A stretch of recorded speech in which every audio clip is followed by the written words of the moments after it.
चलिए, नमस्कार दोस्तों, स्वागत है आपके अपने YouTube चैनल द जीवा इंस्टीट्यूट पे। ठीक है, तो मैं आज आपके सामने लेकर आया हूँ केंद्र शासित प्रदेश और राज्य में क्या अंतर है। ठीक है, चलो स्टार्ट करते हैं। तो केंद्र शासित प्रदेश और राज्य, दो वर्ड आपके सामने हैं। केंद्र शासित प्रदेश को हम शॉर्टकट में यूटी बोलते हैं। ठीक है, याद रखना, मैं बार बार अब यूटी वर्ड यूज करूंगा, यूटी। और इधर बोलते हैं राज्य, मतलब स्टेट। तो जो यूटी होती है वो 8 है और जो राज्य होते हैं वो कितने होते हैं, 28। तो यूटी कितने हो गए, 8, और राज्य कितने हो गए, 28। अब ये यूटी 8 है, इनको देख लो कहाँ कहाँ पे है। ये एक लद्दाख, जम्मू एंड कश्मीर 2 हो गया, ये चंडीगढ़ पंजाब 3, न्यू दिल्ली 4, दमन दीव दादरा नागर हवेली 5, लक्षद्वीप 6, ये पुडुचेरी हो गई आपकी 7, यहाँ पे पुडुचेरी है, ये नहीं है ये। ठीक है, 7, और आपका ये अंडमान निकोबार 8। ठीक है, ये कितने 8 आपकी क्या होगा, ये यूटी हो गई है, और बाकी जो 28 बचे वो क्या है, राज्य। ठीक है, चलो तो अब दोनों में इनमें अंतर देख लेते हैं कि क्या होता है यूटी इनमें अंतर। अपना जो टॉपिक है वही, चलो देखो, जो यूटी होती है इस पर डायरेक्ट कंट्रोल रहता है केंद्र सरकार का। ठीक है, केंद्र सरकार का। और राज्य है उस पर कंट्रोल रहता है राज्य सरकार का, राज्य सरकार। और राज्य सरकार में मतलब मैंने लिख दिया सीएम। राज्य सरकार का मेन व्यक्ति कौन है, सीएम। मतलब मैं बोल सकता हूँ कि जो राज्य को कौन संभालता है, सीएम। अभी देखो, आप पर्टिकुलर किसी राज्य से हो, मान लो आप मध्य प्रदेश से हो, तो आपको पता है मध्य प्रदेश का मुख्यमंत्री कौन है। ठीक है, या आप बात करो कि मैं यूपी से हूँ, तो आपको यूपी का सीएम पता है। मतलब आपको एक चीज़ पता है कि जहाँ पे जितने ये राज्य है, यहाँ पे एक सीएम तो है, मतलब मुख्यमंत्री तो है। तो जो उस राज्य को चलाने वाला कौन है, मुख्यमंत्री। तो सीधी बात हो गई, मतलब राज्य को कौन चलाएगा, मुख्यमंत्री। राज्य का आपको पता भी होगा चाहिए। ठीक है, कि राज्य में सीएम वगैरह होता है। ठीक है, तो राज्य को कौन चला रहा, सीएम। और यूटी को कौन कंट्रोल करता है, केंद्र सरकार। अब केंद्र सरकार कैसे कंट्रोल करती है, या आपके मन में सवाल आया होगा कि वहाँ बैठ के दिल्ली में इसे कैसे कंट्रोल कर रही है। तो देखो, डिस्कस करते हैं इसके ऊपर। जो केंद्र सरकार है ये, और राष्ट्रपति, एक वर्ड ले लो आप, राष्ट्रपति, इसके द्वारा मनोनीत किया जाता है एक व्यक्ति को, जिसका नाम है, जिसको हम उपराज्यपाल बोलते हैं। उपराज्यपाल बोलते हैं, और कहीं कहीं पे प्रशासक भी है।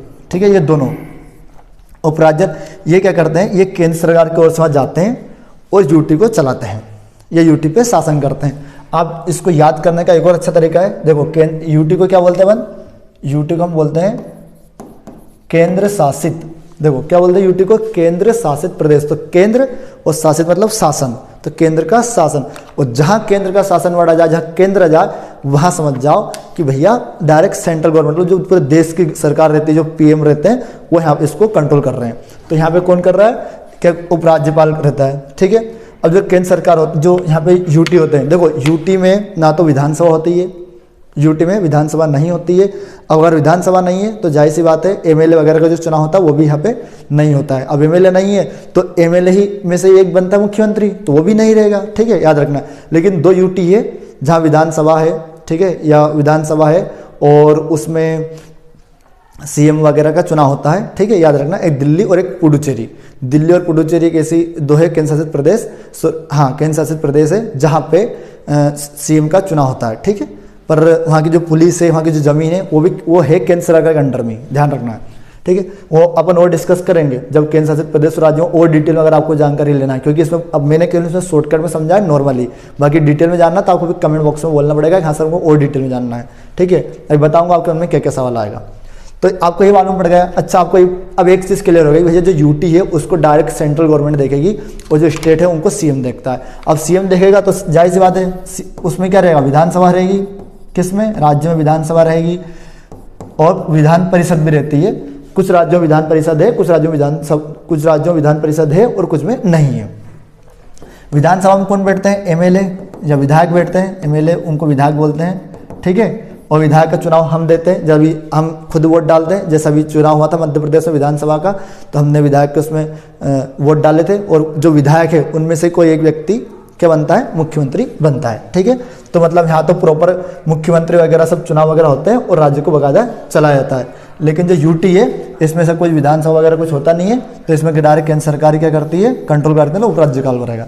ठीक है, अब आपके उनमें सवाल आता है कि सर कि ये जो 8 है, जो 8 यूनियन टेरिटरी, ये 8 ही क्यों है, या फिर 8 यही क्यों है। ठीक है, ये आता होगा मन में, ये और आया होगा किसी से जो उपराज्यपाल है ये कहाँ से आया, इसको ऐसे कैसे राष्ट्रपति कौन से व्यक्ति को चलाता है, ऐसे बहुत सारा आपके मन में डाउट आए होंगे। ठीक है, तो ये डाउट बिल्कुल आपके मन में आने चाहिए। लेकिन इन डाउट को अगर आपको सोल्व करना है तो आपको कमेंट बॉक्स में लिखना है कि सर यूटी और स्टेट में और अच्छे सा वीडियो बनाइए और थोड़ा डीपली लेकर आइए हमको और जानना है, क्योंकि अभी मैंने केवल ऊपर बताया है। ठीक है, तो आई होप को आपको दोनों में, केंद्र शासित प्रदेश और राज्य में, आपको दोनों में अच्छे से अंतर समझ में आया होगा। अगर आपको समझ में आ गया है तो मैं आपसे रिक्वेस्ट करता हूं कि ये वीडियो आप अपने दोस्तों को जरूर शेयर करिए, क्योंकि ज्ञान बांटने से बढ़ता है, आपको पता है। ठीक है, और आप मेरी बात मानिए, आपके अधिकतर दोस्त वगैरह जो भी आपके क्लासमेट वगैरह है, अब उनको यूटी और स्टेट में अभी तक अंतर नहीं पता है, आप ट्राई भी कर सकते हैं। ठीक है, तो आप अच्छा है कि आपका दोस्त भी आपके साथ आगे बढ़े, तो आप इसको ज़्यादा से ज़्यादा शेयर कीजिए। ठीक है, और लाइक करना है, और अगर अभी तक आपने हमारे चैनल को सब्सक्राइब नहीं किया है तो इसको सब्सक्राइब कर लेना है। ठीक है, थैंक यू, जय हिंद और धन्यवाद।